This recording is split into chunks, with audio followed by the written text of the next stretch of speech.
Hello, my name is Sydney Zilke. I'm 19 years old. I'm from Waterford, Wisconsin. I'm currently living in Atlanta, Georgia, and this is my story. So, I was raised in a Christian household, a household that knew God on Sundays while we were in church, but the rest of the week he was kind of a foreign concept. I was raised going to a private school. I went to a private school until fourth grade, and fourth grade year is kind of when everything in my life was flipped upside down. So my dad is in the Air Force, and he was deployed for 10 months leading into my fourth grade year and for much of my fourth grade year. When he came home, my mom and dad sat us down and said that they were getting divorced. So completely wrecked my world. I thought it was my fault. There was something I could have done better. Then they told us that we were no longer going, me and my sisters, that we were no longer going to private school anymore. We would be going to public school. And on the first day, my best friend from my private school that came with me, she told me that she wanted nothing to do with me. She told me to pretend like I didn't know her. Just that I was not anything she wanted to be associated with. So I walked into my fifth grade year thinking that there was something wrong with me. And how everybody else treated me completely justified it as well. So I was bullied really badly for a couple of years in school.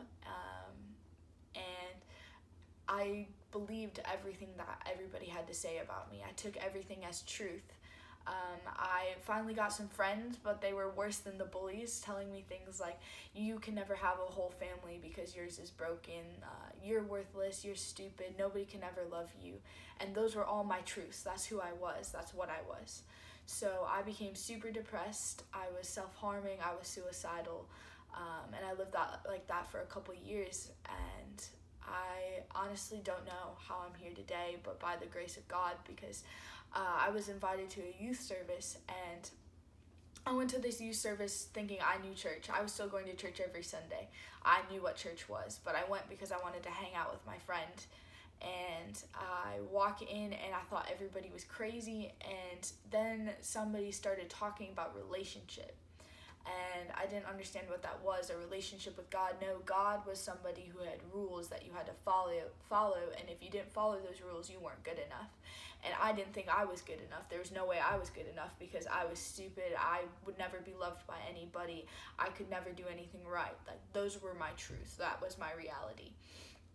So I went through this service, and through the process of a couple weeks, decided to have a relationship with Jesus, and it has changed my life. There has been so many things that I've gone through since then that I would not have been able to make it through without him. For example, a little over a year ago, one of my best friends in the entire world, he was more than a friend to me, he died in a car accident, and my world was turned upside down yet again, but I had hope, and I knew where to find hope and peace because I had a relationship with Jesus. And I can honestly say I would not have made it through that situation the way I am if I did not have Jesus. So he has completely changed my life, and I would not be here today had I not formed that relationship.